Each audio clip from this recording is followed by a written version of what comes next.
அந்த மாணவன் அந்த மாதிரி பழக்கத்துக்கு போகும்போது என்ன ஆகுது அப்படின்னா, அவன் மூளையில சில சுவாச மாற்றங்கள்ல பாதிப்பை ஏற்படுத்துது. அண்ட் அவன் ஒரு பையன் ஒரு பழக்கத்தை 2 வருஷம் இந்த மாதிரி தொடர்ந்து பண்ணாலே மூளையில சில மாற்றங்கள் நிரந்தரமா மாறிடுது, அமைப்பிலும் சில நிரந்தர மாற்றங்கள் வருது. ஸோ அவன் இதுல இந்த பழக்கத்திலிருந்து வெளிவரணும் அவன் நினைப்பான்.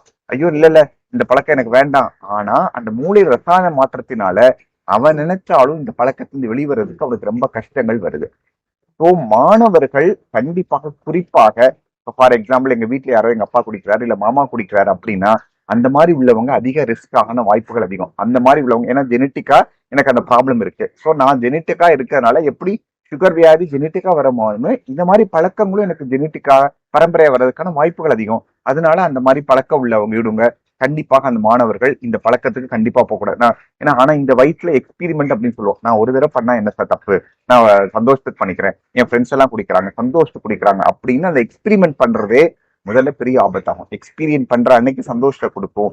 பட் கொஞ்ச நாள் கழிச்சு அந்த பழக்கம் அவரை அடிமைப்படுத்தி விடும். நம்ம தப்பா புரிஞ்சுக்கிறோம். நான் நினைச்சா கண்ட்ரோல் பண்ணிக்குவேன் சார், நான் நினைச்சா கண்ட்ரோல் பண்ணிக்குவேன் ரொம்ப பேர் மோஸ்ட் ஆஃப் டைம்ஸ் நான் அப்படி நினைச்சுக்கிறாங்க. ஆனா ஒரு பழக்கம் ஒரு மனிதன் தொடர்ந்து 1 வருடம் பண்ண ஆரம்பிச்சாலே அவன் அந்த பழக்கத்திற்கு அடிமையாவிட்டான்னு அர்த்தம். அது பழக்கமா இல்லை, அவனுக்கு அடிமைத்தனத்தை கொண்டு வந்து விட்டது.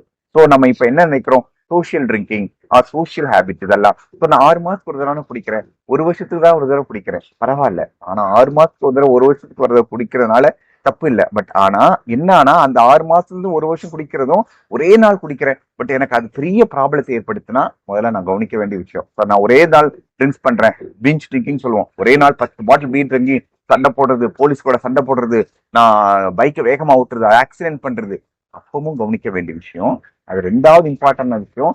சோசியல் ட்ரிங்க் இல்லாம என்ன ஆகும்னா, நான் வாழ்க்கையில 6 மாசம் 1 வருஷத்துக்கு குடிச்சிருந்தவன் இப்போது மாசத்துக்கு 3 நாள் 4 நாள் குடிக்க ஆரம்பிச்சிட்டனாலே நம்ம திங்க் பண்ண வேண்டியது இருக்கு. அவன் போதையின் பாதையை நோக்கி போய்கொண்டிருக்கிறான். டெய்லி குடிக்கணும் அவசியம் இல்லை, வாரத்துல 3 நாள்.